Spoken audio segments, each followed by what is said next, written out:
Manipur Meeyamgi awaba kaya kauhanduna Meeyambung ngaihak nokhalamba Manipurgi tangnaba Phagi puba Laisram Rangilal masagi anaba amana maram oiraga matam sangna RIMS Hospital gi ICU warta leiramlaba matung Langolda leiba Siza Hospital da amuk makha laying chathare Rangilal ikhang khangawdana mamang tha da mahaki spinal cord gi anaba amana maram oiraga laying chathaba horakhibane adubu atopa laina PMR gastric heart piles amadi BP low orakpadagi mahak tha asigi tang taruktagi RIMS ke ICU warta lailaklaba matung ngarang Siza Hospital da pukhibane Rangilal Meeyambu nokhanba ngamba Manipur gi tanglaba Phagi puba artist amane Meeyam nokhanba ngamba mahaki top sing adu sakhangduna award kaya ama lanthokpa laikre handaktasu mahakna hospital da lairingaida Manipur Chairap loisang ikai khumnaduna film artist and comedian role da sakhangwiduna award ama khutchinakhe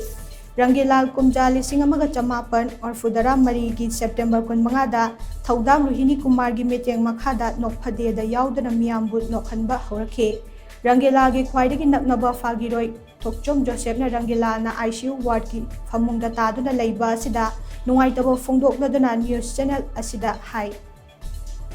Mi Bunwai and none of Honor Sishu, Masada, Hen Awaba Pukambusu Egale. Aduna Shentungi. Film the Natana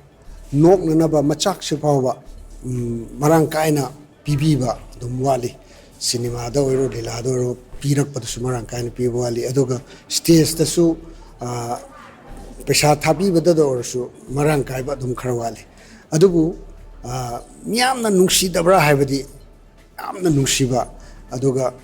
hero heroine digi phawa hena luna tawbiba nushiba kangbudi oi utpiriba nushibaduna ngasi phawada ekoi potharage khalasu pothaba ngamna Meeyamgi sewa tawraga lai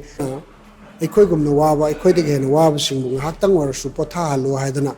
tharakpani angeni adoga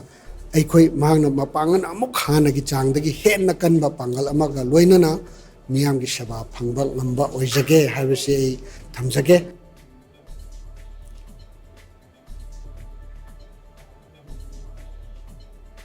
Nokpadeda Rangilal Puthokuna Meeyambu ngaihakta oirabasu nokhaliba script cum producer Thoujal Ruhini Kumarna Rangilal gi hojik oiriba firam masigi matangda asumna paudam lakhi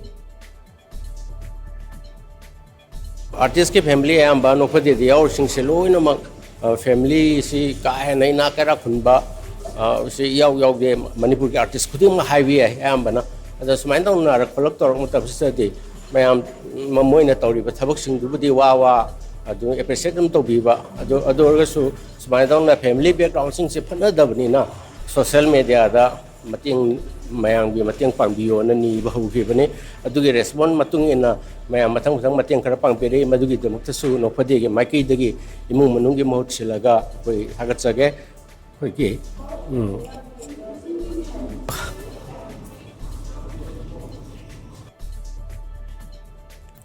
Hojik Rangilal gi ana layeng chathabada achauba senpham ama mathau tari achauba senpham asi phangnaba hotnabada Meeyamgi mateng natana Rangilal gi atopa upai amata lehodre